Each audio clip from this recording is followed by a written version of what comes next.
그러면 대략 이제 슈타이너가 말하는 자유롭다, 영적이다, 뭐 이게 뭐냐라고 하는 거에 대해서는 조금 기본적인 얘기를 한 것 같고요.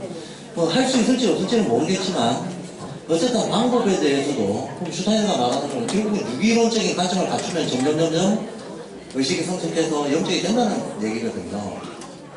핵심은 유기론적 관점을 갖추는 겁니다. 이래서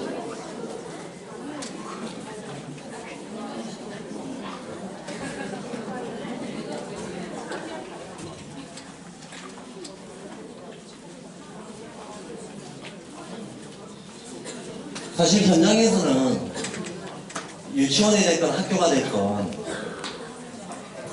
많은 교사들의 입장에서 현장에서 바로 부닥치는 문제는 뭔가 내가 발돋고 교사의 역할을 하려고 한다. 그럼 당장의 수업과 관련된 여러 가지 방법론 지식들이 필요하잖아요. 백포크를 하려고 한다. 식물학을 하려고 한다. 방법론들이 필요합니다. 지식들이 필요합니다. 근데 그것만 해도 버거운데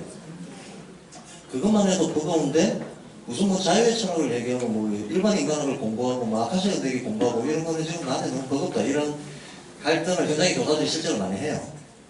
근데 슈타이너는 이런 문제에 대해서 뭐라고 얘기하는가 하면 결론적으로는 그리고 지금 여기 계신 분들 제가 아까 혹시 책으로 보려면 일반 인간학하고 자유의 철학을 보세요 그랬는데 그것도 보기 힘들잖아요. 그래서 제가 지금 말하고 있는 교사상에 대해서 한 20쪽으로 정리해놓은 조그만 소논문 같은 형태의 글이 있어요. 제가 쓴 거요.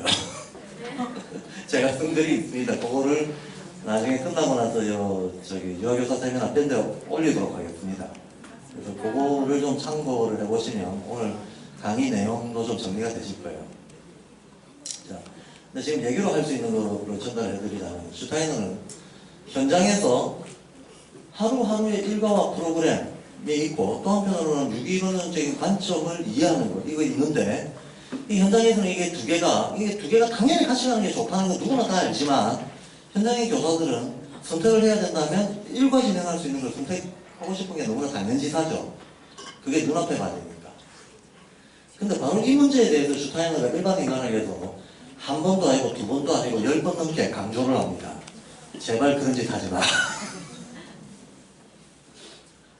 본말의 전도다 라고 얘기를 합니다. 본말이 전도되는 거다 그거.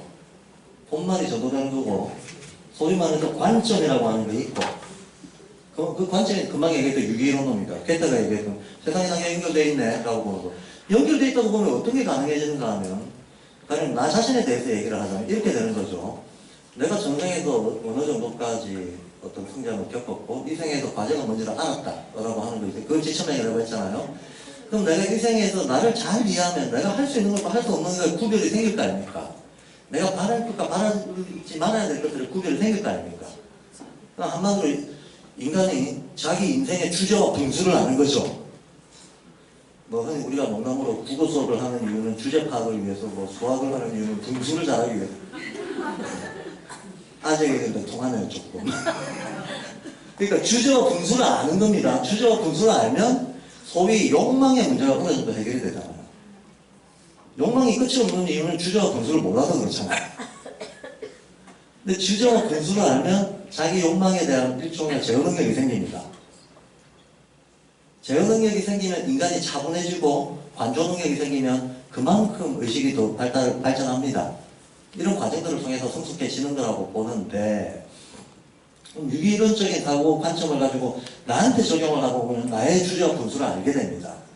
그러면 원론적으로 얘기하자면 옛날에 소크라테스가 얘기했던 너 자신을 알라 이게 되는 거죠. 자기 자신을 좀 알게 되는 거죠.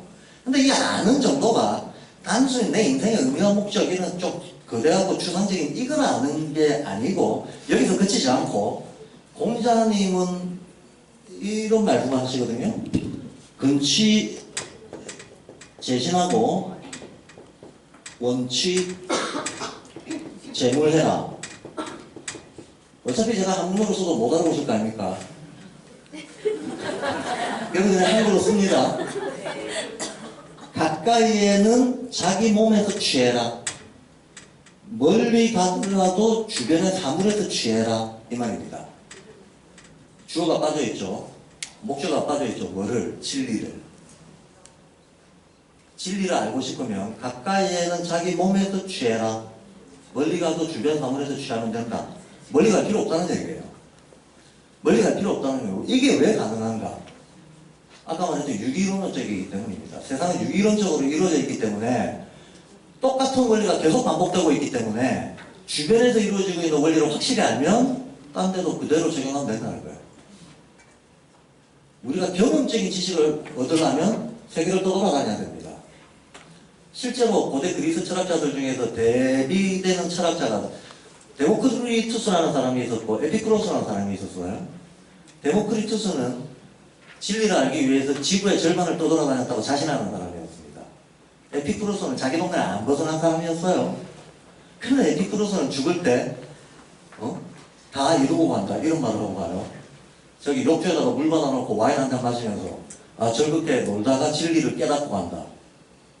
이랬던 사람입니다. 데모크리투스는 평생 동안 온 아시아, 유럽, 변방을 다 돌아다니고도 이렇게 죽도록 쏴다녔는데도 진리가 뭔지 모르겠네 이러고 죽었어요. 그러니까 발로 뛰어서 쏴돌아다닌다고 되는 게 아니다라는 거죠. 소위 진리라고 하는 거는 다른 방식의 접근이 필요하다는 거예요. 근데 근치재신이라고 하는 거 이거 별거 아닌 것 같지만 이거 쉽지 않아요.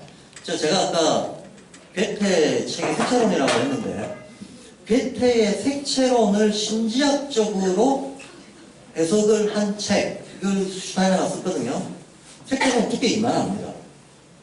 워낙에 괴테가 자기 스스로 막 빛을 밑에서도 보고 위에서도 보고 막 종이를 하얀 종이를 뒤에 대고 봤다가 까만 종이 대고 봤다가 막 창문을 통해서 봤다가 온갖 실험을 하는 과정을 일일이 묘사를 해놨기 때문에 색채론은 책이 두꺼워요. 근데 이 색채론에 대해서 신지학적인 해석을 덧붙인 신지학적인 해석을 덧붙였다는 것은 이런 식입니다. 눈 한번 감아보세요. 제가 뜨라고 하는 뜻을 드시고 눈 감아보세요.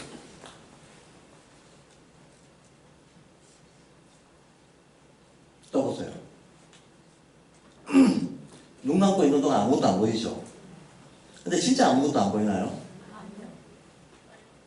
뭐가 보이죠? 뭐가 보이던가요? 그렇죠. 흰 게 왔다 갔다 하죠. 슈타인은 이게 영이라고 합니다. 이게 바로 내 안에 살아있는 영이 움직이는 흔적, 트레이트가 보이는 거다라고 얘기를 해요. 어둠 속에서 살아있을 수 있는 것은 영뿐이다라고 봅니다. 어둠 속에서 움직일 수 있는 것은 영뿐이고 그 영은 검은 거하고 대비되는 흰색을 가지고 있다고 그래요. 그러니까 흰색을 보고 슈타인은 이게 영이다 하고 색깔을 보고 이거의 성질을 연결해냅니다. 색깔을 보고. 그러면 어떤 게 만약에 사람의 얼굴빛이 파랗다. 그럼 곧 죽겠네. 이렇게 판단할 수 있죠. 그래서 우리가 파랗게 질렸다 이런 말을 하잖아요. 파란 거는 죽음에 가까워지고 있는 겁니다. 이렇게 판단을 합니다. 또 혹은 헐크처럼 녹색이면 이것도 맛이 간 거예요. 그러니까 녹색은 어떤 의미가 있다? 빨간색은 어떤 의미가 있다? 파란색은 어떤 의미가 있다? 만약에 사람은 정상적인 색깔이 살색인데 이 살색의 범위를 어느 만큼 벗어나면 이 사람의 건강 상태가 어떻다 판단할 수 있죠. 그렇죠. 얼굴이 누렇게 뜨면 황달이라고 판단하듯이 피부 색깔로 이 사람의 건강 상태를 우리는 어느 정도 판단합니다. 맞죠? 어느 정도 파랗게 질렸다 이런 말을 쓰듯이 네. 어느 정도 판단할 수 있습니다. 근데 어느 정도가 아니고 이걸 꽤 정확하고 미세하게 판단할 수 있으면 생활에 도움이 되겠죠. 네. 상당히 생활에 도움이 될 거 아닙니까? 자, 동의보감 뭐 이런 책들이 어마어마한 자료를 집대성한 책들인데 그 옛날에 신농이라고 하는 사람이 있어가지고 인간이 먹을 것과 먹을 수 없는 것들을 신농은 농사의 신이라고 불리는 사람이거든요. 신농이라는 사람이 있어가지고 먹을 수 있는 것과 먹을 수 없는 것들을 식품 분리를 쫙 해놓은 책을 썼다라고 해요. 신농본초라고 하는 책이 있다라고 하는데 그러면 이 신농은 그 수만 가지 식물들을 다 먹어보고 했을까요? 아니면 다른 방식으로 했을까? 먹어보고 했을까요? 먹어봤으면 벌써 죽었어야 돼요. 예. 독극물 있는 거 몇 번 먹어보다 보면 벌써 맛이 갔어야 됩니다. 이게 먹어보고 한 게 아니라는 거죠. 그럼 어떻게 알았을까? 모양과 색깔과 향기만 딱 보고 먹을 수 있다 없다 판단할 수 있었다는 거예요. 왜? 예컨대 토플이라고 하는 게 있다. 역도농에서 쓰는 방식입니다. 토플이 보면 뾰족뾰족하게 생겼어요. 소위 토플이라고 하는 게. 그러면 슈타인은 이렇게 얘기합니다. 얘가 잎의 끝이 뾰족하고 갈라져 있는 것을 보니까 얘는 규소가 많구나. 얘는 석영기운은 부족하고 규소기운이 많은 애다. 그래서 얘하고 뭐를 섞으면 퇴비가 된다. 이렇게 판단을 해요. 한마디로 모양을 보고 성질을 알 수 있다는 거예요. 그게 가능한 이유는 유기론적 관점이 훈련이 되어 있는 거예요. 세상의 모든 것들은 연결되어 있기 때문에 예컨대 어떤 색깔이 제가 지금 까만 거, 흰 거 얘기를 했잖아요. 까만 게 죽음의 빛이라면 흰 거는 영의 빛이다 그랬잖아요. 이게 슈타인의 해석입니다. 그럼 빨간 거는 뭘 의미하고 파란 거는 뭘 의미한다고 얘기할 수 있겠죠. 빨간 거 속에는 에테르가 많이 들어가 있고 파란 거 속에는 뭐 아스타를 지나서 자아의 성질이 많이 들어가 있고 이걸 판단할 수 있다는 거예요. 그러면 어떤 사람의 감정 상태, 예컨대 흥분한다거나 아니면 우울하다거나 뭐 차분하다거나 이런 것도 색깔로 표현할 수 있겠죠. 맞습니다. 그렇기 때문에 우리가 어떤 특정 색깔을 보면 감정의 반응을 일으키는 겁니다. 실제로 전 세계의 흥등가는 홍등가는 이미 말 속에 들어가 있어요. 유흥가들은 모조리 다 빨간 등을 켜죠. 또 빨간 등이 많은 데가 있죠. 정육점 빨간 등을 켭니다. 만약에 정육점에 파란 등을 켜놓으면 어떻게 될까요? 그짓 망하는 거지 뭐. 빨간 걸 보면 식욕이 땡기게 돼 있어요. 혹은 성욕이 땡기게 돼 있습니다. 근데 파란 걸 보면 사람이 차분해져요. 술 먹으러 갔다가 파란 등 켜놓으면 집에 가는 거지 그냥. 그 망하지 뭐. 정육점에 파란 등 켜놓으면 망합니다. 자, 색이 우리 감정에 영향을 미칩니다. 왜냐하면 색이 그렇다면 어떤 상태를 반영하고 있다는 거예요. 그렇다면 모양은 안 그럴까요? 모양도 반영하고 있어요. 뾰족한 모양, 늘어진 모양, 퍼진 모양, 굳은 모양. 이 모든 모양들이 어떤 특정한 성질을 반영하고 있습니다. 그럼 만약에 그것이 진실이라면, 그게 진짜고 우리가 그런 걸 알아보는 눈이 있다면, 식물에 생긴 모양과 냄새와 이것만 딱 보고도, 색깔만 보고도 얘를 먹을 수 있다, 없다. 얘를 먹으면 간에 도움이 된다, 폐에 도움이 된다. 판단할 수 있겠죠. 지금은 그런 눈이 없으니까 판단이 그릿하지만 만약에 내가 그런 관점을 가지고 있다면 여기서 제가 자꾸 관점 그러는데 관점이 되게 중요합니다. 교과서에 써 있다고 진리인가요? 아니잖아요. 신문기사에 났다고 진리인가요? 전혀 그렇지 않습니다. 보증이 없습니다. 그 어떤 학설도 보증이라고 하는 건 없어요. 보증이라고 하는 건 없는데 내가 어떤 관점을 익히고 있으면 내가 경험하는 모든 것들이 내 나름대로의 알므로 이게 정리가 돼요. 그런데 관점은 생략된 채로 어떤 지식을 개별적으로 알면 끝이 없어요. 그러니까 데모크리투스처럼 되버리는 거죠. 원리가 없는 상태에서 세계를 다 떠돌아다녀서 나열적인 지식을 알 뿐 이게 통합이 안 되는 거예요. 근데 어떤 사람은 원리를 알고 있어. 그럼 자기가 만나는 것마다 다 새로운 알므로 들어온다는 거예요. 그러면 뭘 가지고 있는 게 한마디로 원리를 안다는 것은 도깨비 방망이를 가지는 겁니다. 제가 어렸을 때 알라딘의 요술램프 이런 거 보면 진짜 알라딘 멍청하다고 많이 생각했거든요. 거인을 불러서 세 가지 소원을 들어준다 그러잖아요. 세 가지까지 뭐 갈 게 뭐가 있습니까? 처음에 딱 나왔을 때 도깨비 방망이 하나만 구해줘. 그럼 너는 다시 안 나와도 돼. 그럼 되잖아. 도깨비 방망이만 있으면 나머지 다 해결할 수 있잖아요. 일종의 관점이라든가 원리라고 하는 것은 알면 도깨비 방망이 같은 겁니다. 이걸 알고 있으면 내가 경험하는 모든 것들을 내가 주체적인 알므로 전환을 시킬 수가 있어요. 근데 거꾸로 이게 없는 상태에서 개별적인 알을 알고 있으면 아무리 기억을 해도 데이터 저장에는 한계가 있죠. 인간보다 컴퓨터가 데이터 저장 더 잘하잖아요. 10년 전에 기억 떠올릴 수 있는 사람 힘들어요. 10년 전에 뭐 배웠다고 지금 쓸 수 있는 사람 힘들어요, 그거.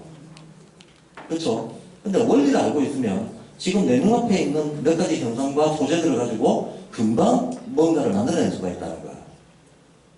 따라서 원리나 관점을 하는 게 대단히 중요합니다. 원리나 관점을 하는 게. 자, 그러면 제가 근치재생이 가능하다. 사실 근치재생 우리가 잘 안 됩니다. 우리는 막연히 느낍니다. 막연히 느끼지만 아주 정밀하게 제대로 알지는 못합니다. 콩나물 먹으면 내 속에 들어가서, 내 위장에 들어가서 내가 어떤 작용을 이렇게 해서 나의 기혈에 어떤 영향을 주고 나의 뼈의 상태, 정신의 상태에 어떤 영향을 준다 아시는 분이 없다는 거예요.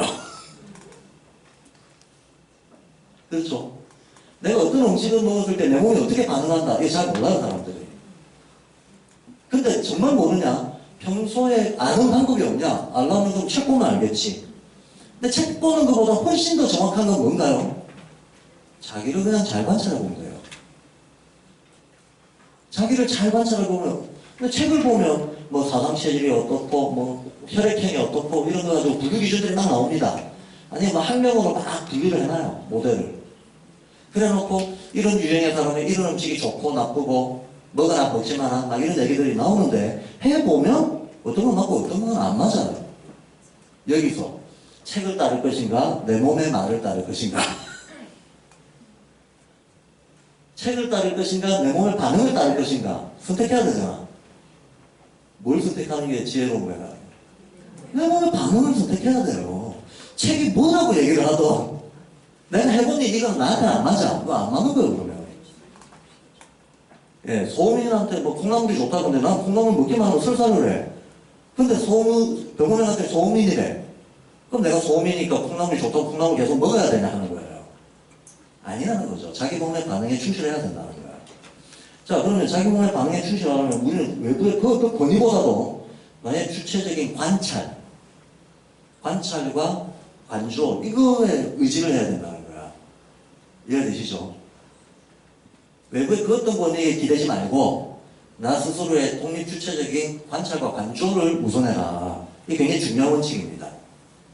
굉장히 중요한 원칙인데 어쨌든 제가 아까 이 근치재생에 대해서 우리가 뭘 먹으면 내 몸이 어떻게 반응하나 이거 사실 잘 몰라요, 사람들이. 잘 모를 뿐만 아니라 자, 내가 어디에 관절염이 생겼다, 오십견이 생겼다. 병원에 가서 원인 진단 잘 못합니다. 왜냐하면 원인이라고 하는 게 모든 게 다 그렇지만 굉장히 종합적이기 때문입니다. 굉장히 종합적인데 이거 하나는 확실합니다. 자기한테 어떤 습관적인 자세가 있다면 그 습관적인 자세의 고정으로 인해 가지고 어딘가 자세가 삐뚤어져 있으면 반드시 삐뚤어진 거에 대한 무의식적인 몸의 보상작용 때문에 특정한 습관이 생기고 그 특정한 습관이 누적이 되면 그 누적된 거에 따른 어떤 무게 하중이 왔다 갔다 하는 게 고정되는 게 있을 거 아닙니까? 무게 하중 많이 받는 쪽에서 염증 생기게 돼 있어요. 당연하죠. 그럼 내가 어느 부분에 병이 생겼으면 아, 이게 나의 어떤 습관이나 자세 때문이구나 하는 것도 알 수 있습니다. 의사가 가르쳐주는 게 아니고 내가 잘 관찰하면 알 수 있어요. 그럼 내가 예컨대 어떤 종류의 특정한 습관이 있다면 그거는 자기 심리 상태하고 연결돼 있을까 안 있을까? 당연히 돼 있어요. 아이들이 집에서 부모들한테 막 싸우거나 스트레스 받거나 트라우마 생기면 틱이 생기잖아요. 그렇죠? 근데 어떤 종류의 틱이 어떤 심리 상태를 반영하는가는 잘 관찰해보면 알 수 있습니다. 이런 식이라는 거예요. 다 연결되어 있다, 일단. 내가 잘 알지는 못하지만 하여튼 연결되어 있다는 건 틀림없다. 공감이 되시죠? 다 연결되어 있습니다. 근데 내가 이를테면 어떤 유기이론적인 어떤 원리를 좀 알아서 이거에 기초해가지고 잘 관찰해 보겠다라고 마음먹는 순간 나의 알은 하루하루가 다르게 늘어납니다. 네. 그러니까 책 안 봐도 알미 늘어나는 거죠. 책을 봐서 알미 늘어나는 게 아니고 내가 정신만 똑바로 차리고 있으면 알미 늘어난다는 거예요. 깨어있기만 하면 저절로 알미 늘어난다는 거예요. 그러니까 책 안 봐도 공부가 느는 경지가 있다. 자, 슈타이너는 이런 멋진 말을 합니다.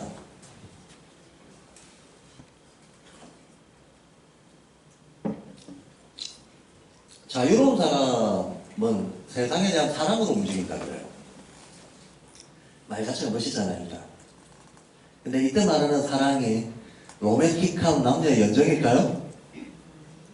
아니라는 거죠. 세상에 대한 사랑이 어떤 그 연민과 동정 같은 이런 걸 얘기하는 게 아니에요.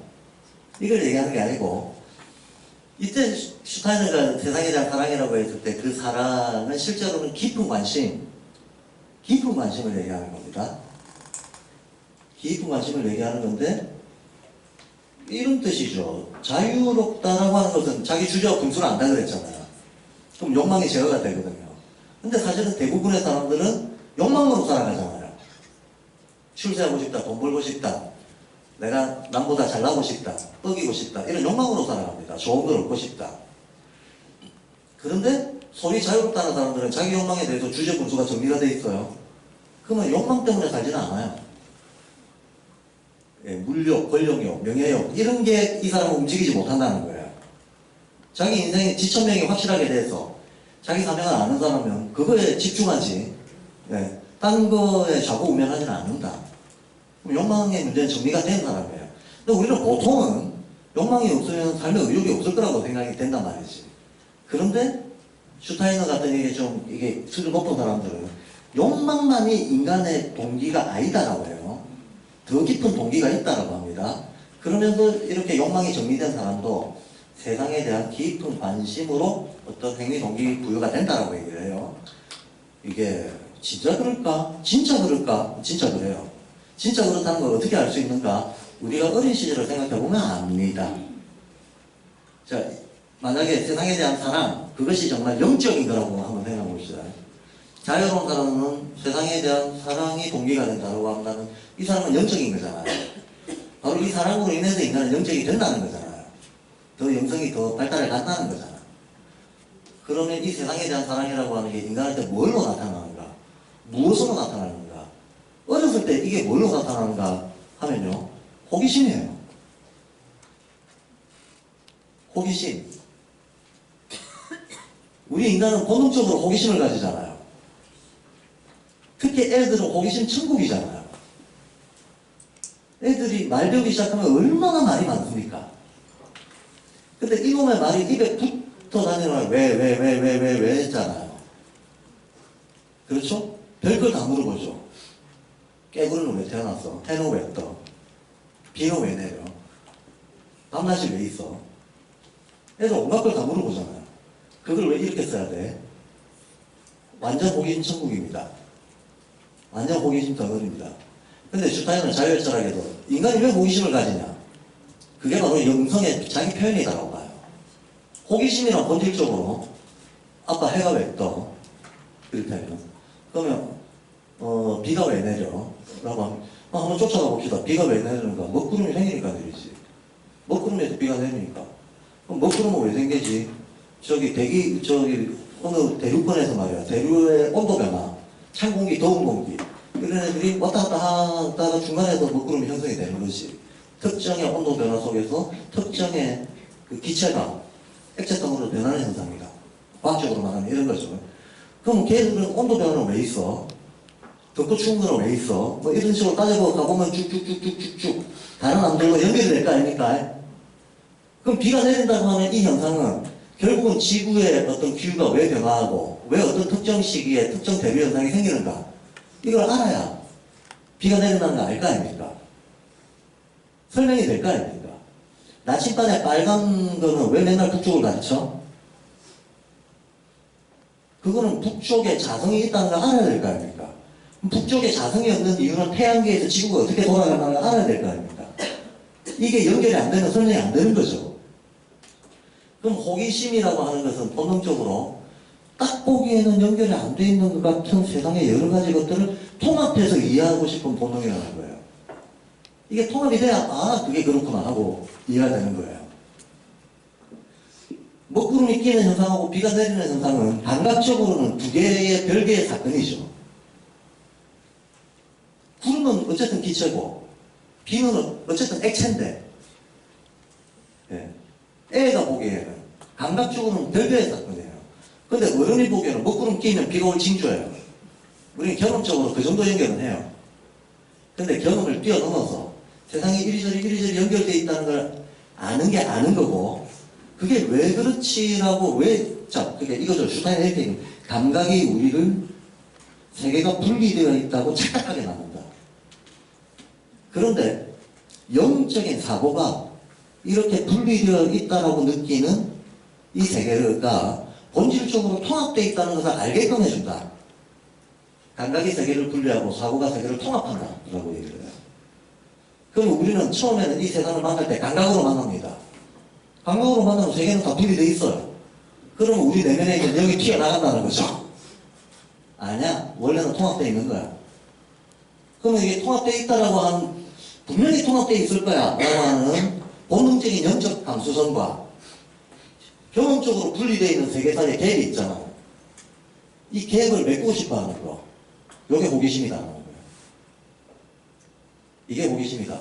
그러면 호기심은 영의 작용입니다. 근데 인간은 누구든지 호기심을 타고납니다. 아이들이 제일 좋아하는 놀이가 비밀이야 놀이죠. 그죠? 인간의 어느 정도 호기심이 강한가? 죽음을 넘었습니다. 인간은 궁금한 거 알면 죽어도 좋다라고 생각해요. 성인군자들도 그렇게 생각합니다. 홍다님이 그러잖아요. 아침에 돈을 깨치면 저녁에 죽어도 좋다. 아침에 돈을 깨치면 저녁에 죽어도 좋다. 얼마나 알고 싶으면 그렇게 얘기하겠습니까? 그리고 너가 만약에 이걸 안다면 너 인생이 망쳐지고 모르는 것보다 훨씬 못할 텐데 그래도 알고 싶냐라고 해도 사람들은 인생이 망가져도 알고 싶어 해요. 남편이 바람핀 것 같은데 심증은 있는데 물증이 없네. 그런데 남편의 일기장을 봤다.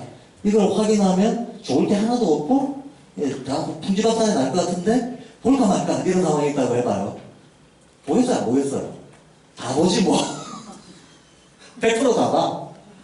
그 보험으로 인해 가지고 풍비박산이 나고 좋을 게 하나도 없다 해도 다 봐요. 판도라의 상자 이거 열면 이 세상이 고난으로 가득 차게 될 것이다. 그래도 까보잖아요. 너는 돌아보면 소금 기둥이 될 것이다. 근데 돌아보고 기둥 되어버리잖아. 그러니까 호기심이 죽음을 넘어선다. 알고 싶은 그 마음에 죽음을 넘어선다. 그 정도로 강렬하다는 겁니다. 그 정도로 강렬한 영적 힘을 우리 인간 타고납니다. 그래서 어렸을 때 애들이 그렇게 호기심 천국입니다. 그럼 사실은 이 호기심을 잘 이끌어주고, 그죠? 낮은 단계 호기심을 조금 더 높은 단계 호기심으로 계속 유도해주고 하면 이 호기심이라는 물결을 타고 애가 저절로 성장해 갈 거 아닙니까? 의식의 발전, 삶의 발전, 세상에 대한 이해 이런 것들이 늘어날 거 아닙니까? 근데 우리 교육의 비극은 뭔가요? 일단 이거부터 죽이고 보잖아요. 우리 교육의 비극은 호기심부터 죽이잖아요.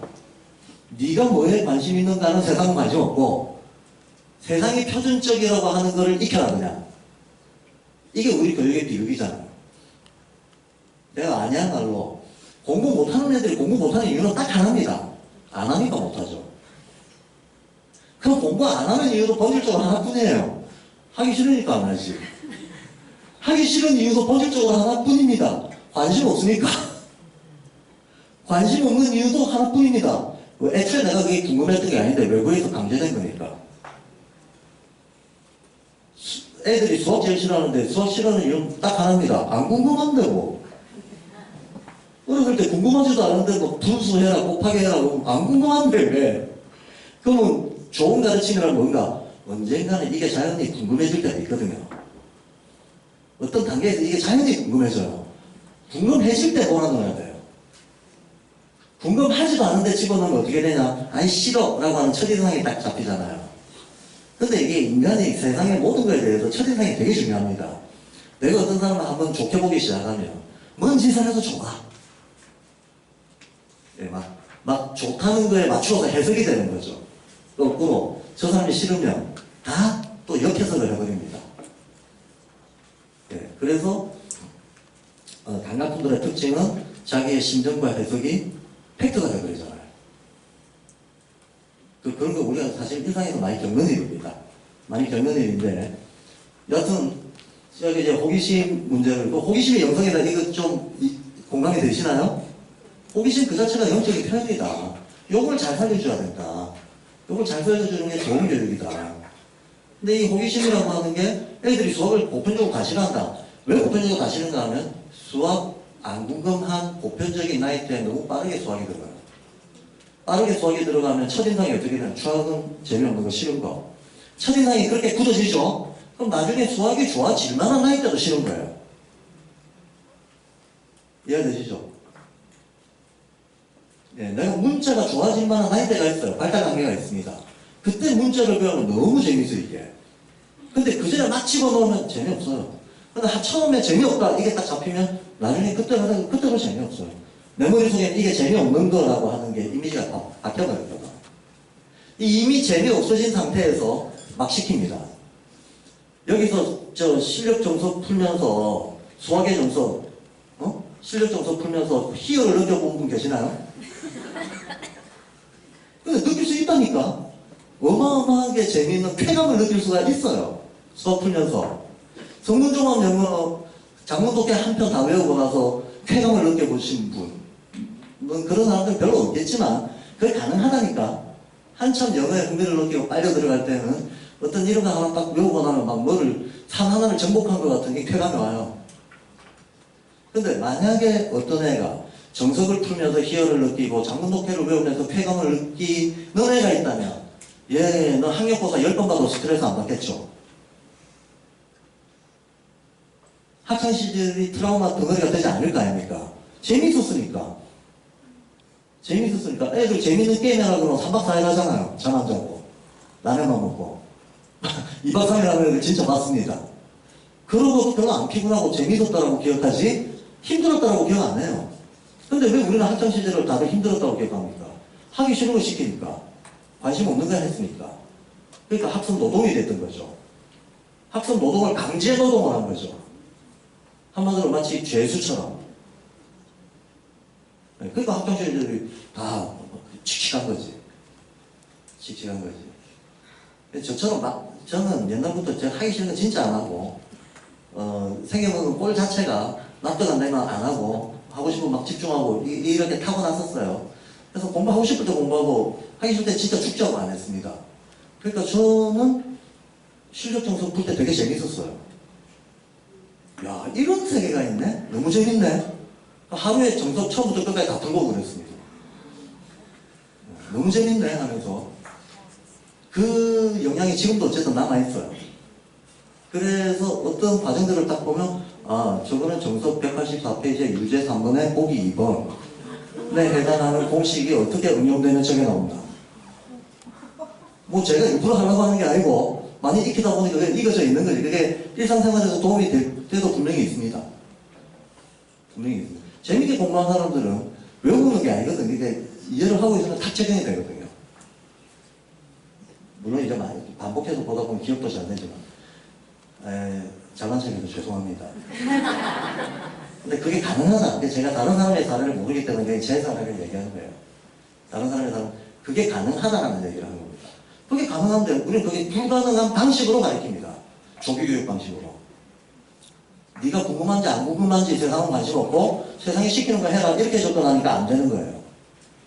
이렇게 접근하니까 고문이 되버리는 거예요. 즐거움이 되지를 않고. 공부가 세상을 이해하고 삶을 깊이 있게 이해해가는 즐거움이 될 수가 분명히 있는데 즐거운 방법을 적어버리고 배운 방식을 강제한다는 거야. 그러니까 발골프 교육이 다른 교육하고 원칙적으로 가장 다른 게 뭡니까? 적기 교육이잖아요. 맞잖아요. 발달 단계에 따른 적기 교육. 이게 발골프 핵심이잖아. 딱 거꾸로가 조기 교육이잖아요. 근데 적기 교육 이 자체가 영적인 방식이라는 거예요. 이런 게 영적인 방식이다. 근데 적기 교육을 하려면 우리가 세상이 떠드는 거에 대해서 무슨 머리는 3살 때 다 된다더라. 7살 때까지 이게 원어민파는 못 익히면 평생 못 한다더라고. 10살 때까지 못 한다더라. 이런 마케팅적, 상업적 협박이 얼마나 많습니까? 초등학교 때 미리 중학교 가냐 안 하면 못 한다더라. 중학교 2학년 되면 특목고 가냐 못 가냐 다 정해지고 그 가냐 못 가냐에 따라서 저 대학 가냐 못 가냐 다 정해진다. 중2 때 새벽 한 2-3시까지 굴려야 된다더라. 이런 협박이 얼마나 많냐고. 이런 세간의 어떤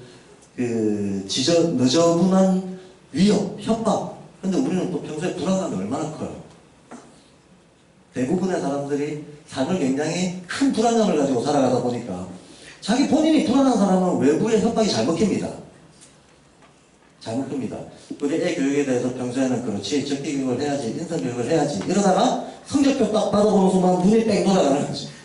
엄마가 그래 역시 초등학교 때 놀아야 돼. 그래서 중학교 때 가서 모의고사 치면 눈이 확 돌아가고 내가 놀려서 얘가 이렇게 됐구나. 내가 죄인이지. 지금부터라도 엄마 노릇 좀 하자. 이러면서 헬리콥터 엄마 되고 뭐 이게 우리 주변에서 너무나 많이 보는 거잖아.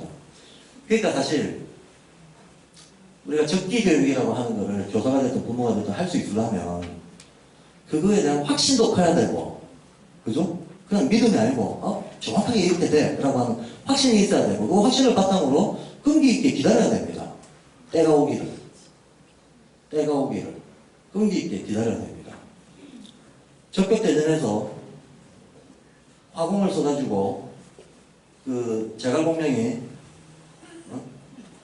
전쟁을 이겼잖아요.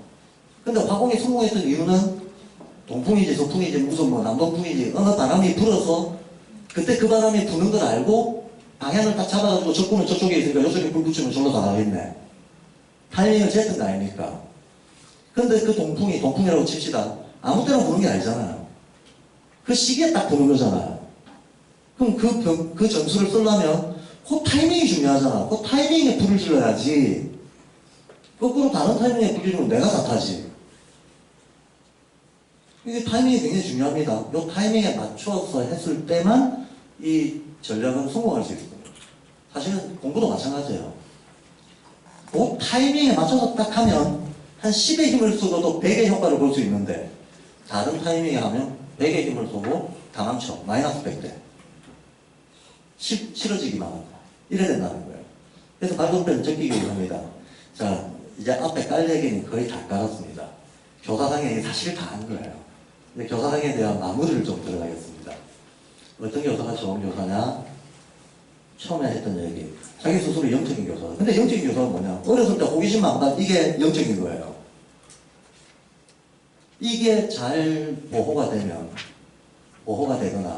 아니면 어렸을 때 좀 상처가 있었다 하더라도 내가 지천면을 했다고 쳐봐요. 지천면을 하기까지는 유기론적인 이런 관점들이 당연히 들어가야 될 거 아닙니까? 나의 전생과 후생에 대해서까지, 나와 남의 관계에 대해서까지, 나와 인간 아닌 존재에 대해서까지, 이 영적에 대해서 다 관심이 가야 유기론론이 되는 거거든. 그러면 영적이 됐다라고 하는 것 자체가 이미 자기 스스로가 내면의 영적 호기심, 이게 세상에 대한 사랑입니다. 세상은 왜 이렇게 돌아갈까? 이 일은 왜 이렇게 돌아갈까? 이 일의 의미는 뭘까? 내가 어떤 일을 겪더라도, 나한테 고난이 오더라도 이 고난의 의미는 뭘까? 고난의 의미는 뭘까를 알고 싶어하는 마음. 감정적으로 화들짝 놀라고 도망가려고 하고 회피하려고 하고 부정하려고 하고 그게 아니고 이해하려고. 이 고난이 왜 왔을까? 내가 모르는 어떤 연결에 의해서 이것이 나에게 온 것일까? 그거 알고 싶어하는 마음. 이게 세상에 대한 사랑입니다. 영적이 된다고 해서 뭐 세상에 어떤 그 갓난신고가 안 오겠습니까? 다 오죠. 아무리 영적인 사람들한테도 그 사람의 과제 실현을 위해서도 겪어야 되는 어려움들이 다 옵니다. 돈 닦았다고 해가지고 어떤 부기민청 기중수요라고 하는 이 문제가 피해가지 않습니다. 돈을 닦아도 얼마든지 빈천할 수 있고 얼마든지 고통스러운 것을 겪을 수 있어요. 근데 안 닦은 사람하고 돈 닦은 사람하고 차이는 뭐냐? 돈 닦은 사람은 고난이 왔을 때 태도가 그렇게 된다는 거예요. 이것이 내 삶에는 어떤 의미가 있을까? 깊이 이해하려고 하는 그 과정 속에서 사람이 성숙한다는 거예요. 오히려 어떤 고통이 사람을 무너뜨릴 수도 있고 사람을 키울 수도 있죠. 근데 그거는 자기 태도가 어떤가에 따라서 그 고통이 그 사람을 무너뜨릴 수도 있고, 똑같은 고통인데 그 사람의 태도에 따라서 그 사람의 자양분이 될 수도 있어요. 이 차이가 있는 거죠. 그래서 교사는 사실은 좋은 교사가 따로 있는 게 아니고 좋은 인간이 좋은 교사. 그럼 좋은 인간은 슈타이너가 보기에는 인지학적 관점에서는 유기이론적인 영적인 이게 내면화되어 있는 사람. 도덕적 의미에서 좋고 나쁘다는 게 아니고 그것이 좀 더 인간적 성숙이라고 하는 거에 접근해 있다고 보는 거죠. 그러면 좋은 교사는 일단은 좀 더 성숙한 존재, 최소한 자기 스스로 자유롭다고 느끼는 존재. 그러면 이 사람은, 그럼 이런 사람이 애를 만나면 어떻게 되냐?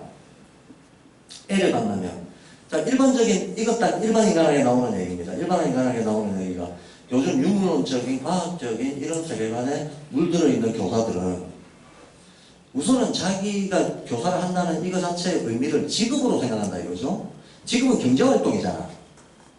경제활동이면 내 눈앞에 있는 애들은 나의 경제적 활동의 자원들이잖아. 그렇잖아요. 만약에 애 머리수대로 수입이 생긴다 그러면 이게 돈으로 벌 거 아닙니까? 내 관점이 일단 이렇게 된다. 그 다음 얘를 바라보는, 얘를 내가 상대를 어떻게 바라보는 거에 따라서 상대와 나의 관계가 정해지잖아요. 말을 하든 안 하든 그렇게 돼버리잖아요.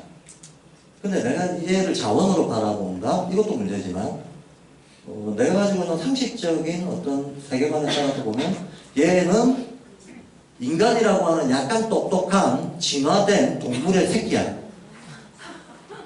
새끼 동물이에요. 우리는 생물학 진화론을 배워서 인간 동물이라고 배우잖아요. 네? 진화해서 이렇게 됐다고 배우잖아요. 그럼 진화한들 안 한들 동물이잖아요. 얘는 조금 똑똑한 인간이라고 하는 똑똑한 동물의 새끼. 이렇게 보면, 즉, 유물론적으로 본다는 거예요. 그럼 내가 얘한테 할 일은 내가 가지고 있는 표준화된 어떤 것들을 얘한테 빨리 훈련시키는 거. 말이든 서로 훈련시키면 특정한 행동을 할 줄 알잖아요. 그러면 인간 문명적인, 문화적인 어떤 특정한 규범적 스탠다드를 얘한테 빨리 훈련시키는 거. 그게 내 할 일이다. 그게 내 할 일이고, 이 훈련의 성과를 평가하는 게 시험이고, 그게 내 고과 점수이기도 하고, 요 논리 속에서 애를 만난다. 여기에 어떤 인격적, 영적 성장이 있을 것인가 하는 거예요. 네. 내가 이 아이의 영성, 이 아이의 세상에 대한 관심, 어떻게, 이 관계 속에서 어떻게 키워줄 수 있겠느냐 하는 거죠. 그러니까 이런 관점을 가지고 접근하면 출발부터 꽝! 안 된다고 합니다. 거꾸로 아까 제가 자기 스스로가 자유롭고 영적이라고 생각하는 사람은 애를 만나면 좀 다르게 관계가 정립이 된다는 거죠. 이 사람은 애를 볼 때 얘가 왜 나한테 왔을까를 우선 알고 싶어요. 얘는 내 인생에 어떤 의미인가를 알고 싶어 한다는 거예요. 그리고 나라고 하는 이 존재 자체가 이미 나와 세계가 따로 있는 게 아니고 세계와 나, 전생과 이생, 이 어떤 우주적인 섭리와 신의 섭리와 질서와 나의 운명이라고 하는 게 연결되어 있다는 걸 내가 알잖아. 그러면 나의 일정한 삶에 나의 어떤 따르마가 됐고 운명이 됐고 내가 지금 실현해가는 과정과 과제가 있는데 얘가 온 것도 그 과정과 과제 속에 어떤 부분 때문에 온 게 틀림없잖아요. 특히 나를 애먹이는 애가 있다 그러면 이 애먹이는 게 나한테 어떤 의미가 있는 게 틀림없어요. 아니 기쁨을 주는 것이든 고통을 주는 것이든 각각 나름대로 내 삶의 과제하고 연결된 뭔가가 있다. 그럼 나 스스로가 우주와 연결된 존재이듯이 이 아이는 이 아이에 또한 우주와 연결된 자기 까르마가 있을 거 아닙니까? 그럼 얘는 나에게 무엇일까? 나의 1차 관심이듯이 거꾸로 저 아이에게 나의 의미는 무엇일까? 이런 게 이제 교사가 아이에 대해서 가지는 중심적인 관심이 된다는 겁니다. 이 관심이 됐을 때 이 교실이라고 하는 곳이 일반 인간에게 나오는 얘기입니다. 우주의 질서가 실현되는 중심장이 된다. 교실은 단순히 기능이 전달되는 훈련장이 아니고 사회 표준 기능이 전달되는 훈련장이 아니고 내 운명과 저 아이의 운명이 이 생에서 만나가지고 뭔가 거대한 질서를 향해서 함께 작용하고 있는 그 중심장이 된다. 교사가 그런 마음을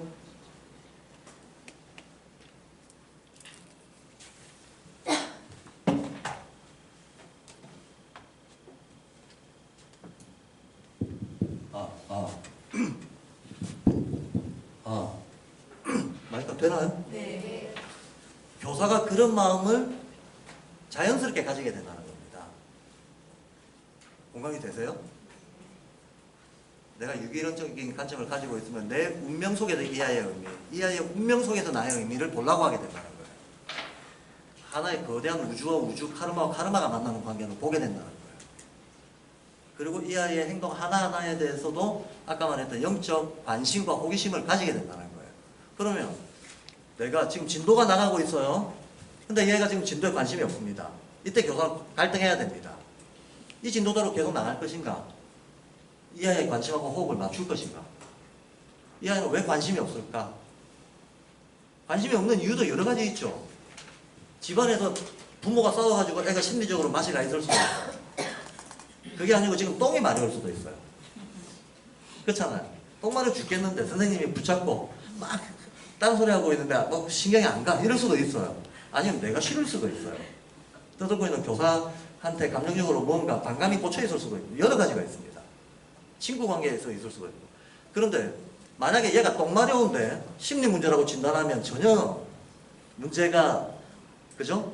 해결 안 되겠죠. 얘의 수업 불량 태도 문제가 해결이 안 될 거 아닙니까? 거꾸로 심리 문제인데 생리 문제라고 생각해도 해결이 안 될 거 아닙니까?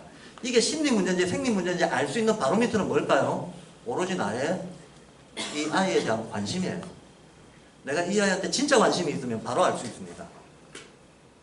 바로 알 수 있습니다. 그런데 내 머릿속에 어떤 선입관을 가지고 재단하려고 들면 알 수 없습니다. 그렇죠?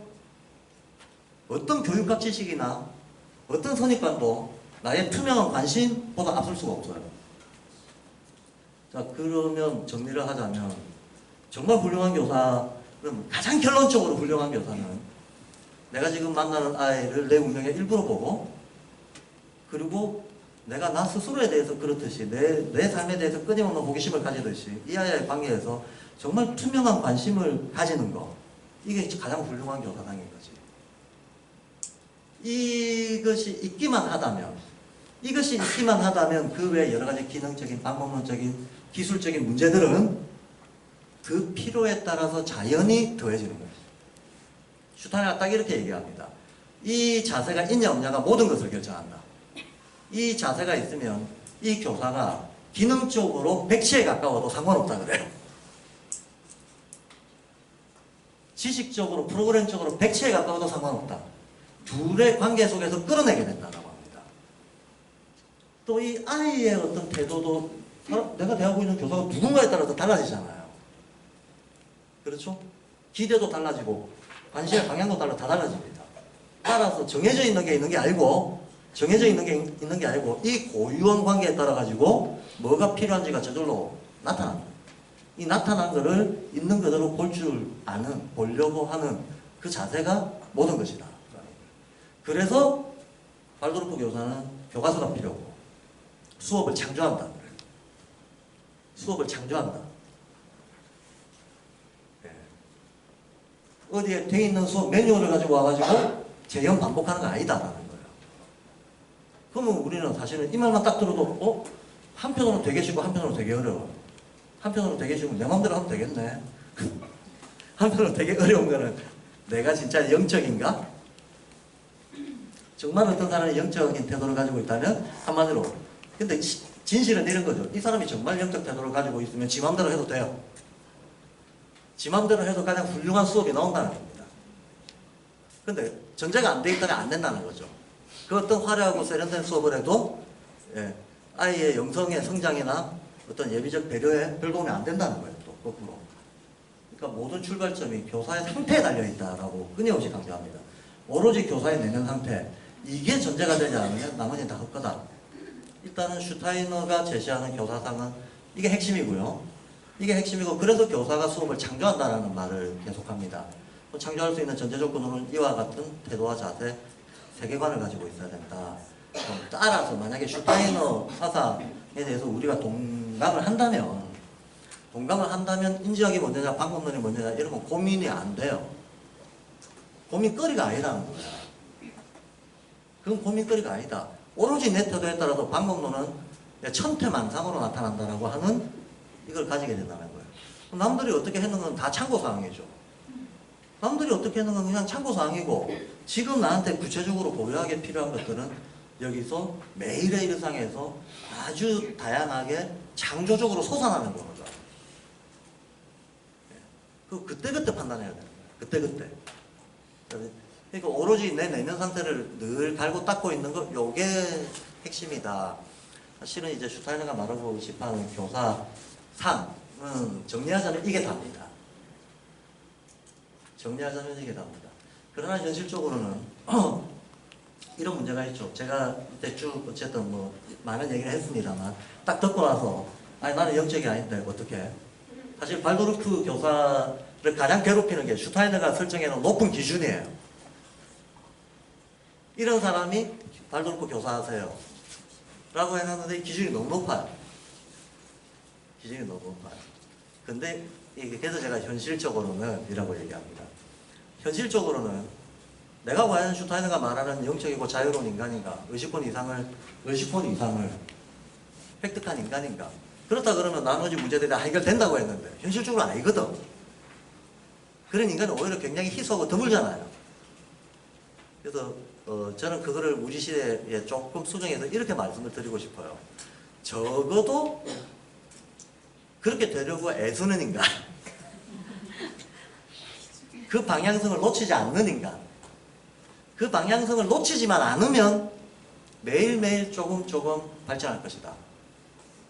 근데 그 방향성이 희미하면 발전이고 뭐고, 예. 그 방향성이 희미하면 벌써 이제 되는 일이 없다라는 거예요. 그래서 우리가 스스로 영적인 인간인가는 기준이 될 수가 없고, 그러나 내가 발도르프 교육을 한다면 나 스스로, 이거 누굴 위해서가 아니고 아이를 위해서도 뭐 또 타인을 위해서도 아니고 나 스스로의 삶에 대한 이해, 자기의 성장을 위해서 또 내가 영적이 되려고 한다라고 하는 그 의지가 굳건한 인간, 저는 그게 현실적인 발도르프 교사의 일종의 자격 조건이라고. 근데 그 자격 조건이, 근데 그걸 누가 아냐? 아무도 몰라요. 자기만 알죠. 자기 의지가 진심인가는 자기만 알죠. 그래서 저는 발도르프 교사로서 자기 정체성을 세우는 사람이라면 마땅히 자기한테 스스로에 대한 물음을 통해서 내가 이 자리가 나의 운명인가, 나의 천명인가, 나의 정체성인가, 이것이 나의 성장의 길인가, 지금 내가 겪고 있는 이 모든 것들이 내 삶에 무슨 의미고 삶 전체를 놓고 봤을 때 이게 무슨 의미가에 대해서 당장 모르더라도 하루하루 알아가려고 하는 그 마음이 굳은가, 딱 이거를 하나의 표대로 세워서 교사로서의 어떤 매일매일의 일상을 살아가야 된다. 그걸 놓치지 말아야 된다. 그런 게 오늘 강의의 마무리입니다. 고맙습니다.